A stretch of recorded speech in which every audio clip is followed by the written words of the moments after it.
Ang mga lungsod ay mga kapana-panabik na lugar, puno ng buhay at enerhiya.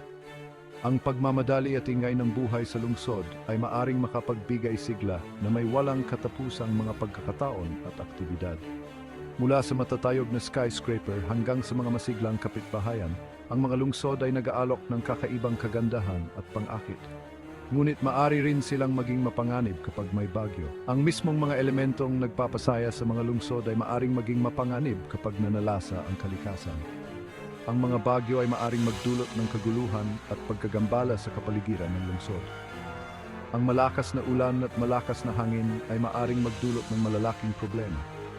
Ang mga kalsada ay maaring maging ilog at ang hangin ay maaring gawing mapanganib na mga projectile ang mga pang-araw-araw na bagay. Ang infrastruktura ng isang lungsod ay maaring masubok ng husto sa panahon ng ganitong mga kaganapan. Ang pagbaha ay isang tunay na panganib sa mga lungsod. Ang tubig ay maaring tumaas ng mabilis na lumulubog sa mga sasakyan at ginagawang hindi madaanan ng mga kalsada. Ang mga tao ay maaring makitang lumulusong sa tubig na hanggang tuhod, sinusubukang makarating sa ligtas na lugar. Palaging maging handara sa isang bagyo, kahit na tila malabong mangyari. Ang mga bagyo ay maaring mabilis na umunlad na nakakagulat sa lahat. Ang kalangitan ay maaring dumilim sa loob ng ilang minuto at ang tila normal na araw ay maaring maging isang labanan laban sa mga elemento. Huwag maghintay hanggang sa huling minuto para maghanda. Ang paggawa ng mga hakbang sa pag-iingat ay maaring gumawa ng malaking pagkaiba.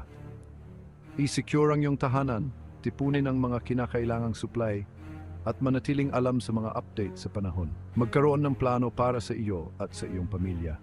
Pag-usapan kung ano ang gagawin sakaling magkaroon ng emergency at tiyaking alam ng lahat ang kanilang papel. Ang komunikasyon ay susi upang matiyak ang kaligtasan ng lahat. Alamin kung saan pupunta at kung ano ang gagawin kung may tumama na bagyo. Pamilyar sa mga ruta ng paglikas at mga silungan pang-emergency. Ang pagkakaroon ng isang malinaw na plano ay maaring mabawasan ang gulat at pagkalito sa panahon ng krisis. Ang pagiging handa ay maaring magligtas ng iyong buhay. Mag-ipon ng isang emergency kit na may mga mahahalagang bagay tulad ng tubig, pagkain at mga medical na supply. Manatili sa loob ng bahay at sundin ang mga opisyal na tagubilin. Ang iyong kahandaan ay maaring gumawa lahat ng pagkakaiba sa pananatiling ligtas sa panahon ng bagyo. Kapag may bagyo, mahalagang makahanap ng masisilungan. Ang unang bagay na dapat mong gawin ay maghanap ng ligtas na lugar para manatili. Maghanap ng matibay na gusali. Ang isang maayos na istruktura ay maaring protektahan ka mula sa malupit na mga elemento sa labas. Pumunta sa isang itaas na palapag kung maaari. Ang mga mas matataas na palapag ay karaniwang mas ligtas mula sa pagbaha at maaring magbigay ng mas magandang lugar para makita ang paligid. Iwasan ang mga basement, maaari silang bumaha ng mabilis. Ang tubig ay maaring tumaas ng mabilis na makukulong ka sa isang mapanganib na sitwasyon.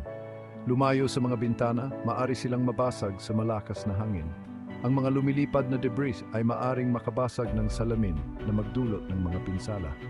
Kung ikaw ay nahuli sa labas, maghanap ka agad ng masisilungan. Mahalaga ang oras kapag lumala ang panahon. Ang isang matibay na puno ay maaring magbigay ng ilang takip mula sa mga elemento. Maari ka nitong protektahan mula sa ulan at hangin pansamantala. Ngunit mag-ingat sa mga sanga na nalalaglag. Ang malakas na hangin ay maaring maging sanhi ng pagkabali at pagbagsak ng mga sanga na nagdudulot ng malubhang panganib. Maghanap ng mababang lugar para maiwasan ang tama ng kidlat. Tandaan, kaligtasan muna. Palaging unahin ang iyong kapakanan at gumawa ng agarang aksyon upang protektahan ang iyong sarili at ang iyong mga mahal sa buhay. Palaging maghanda ng emergency kit. Maglagay ng tubig, mga pagkaing hindi agad nasisira, isang flashlight, isang radyo at isang first aid kit. Panatilihing naka-charge ang iyong telepono. Ang mga bagay na ito ay magiging mahalaga kung ikaw ay ma-stranded. Mag-empake ng mga ekstrang baterya para sa iyong flashlight at radyo. Magsama ng isang sipol para humingi ng tulong. Itago ang mga mahahalagang dokumento sa isang waterproof bag. Ang iyong emergency kit ang iyong lifeline sa isang krisis, kaya gawin itong mahalaga. Seksyon 4, manatiling may alam. Ang mga updates sa panahon ay mahalaga. Bigyang pansin ang mga taya ng panahon. Ang mga lokal na balita at weather app ay nagbibigay ng mga pinakabagong impormasyon. Alamin ang mga palatandaan ng paparating na bagyo. Ang pagdidilim ng kalangitan, malakas na hangin, at ang malayong kulog ay pawang mga babala. Huwag balewalain ang mga alerto sa panahon. Ang mga ito ay inilabas para sa iyong kaligtasan. Maghanap ka agad ng masisilungan kung may inilabas na babala para sa iyong lugar. Ang pananatiling may alam tungkol sa mga kondisyon ng panahon ay mahalaga para sa iyong kaligtasan.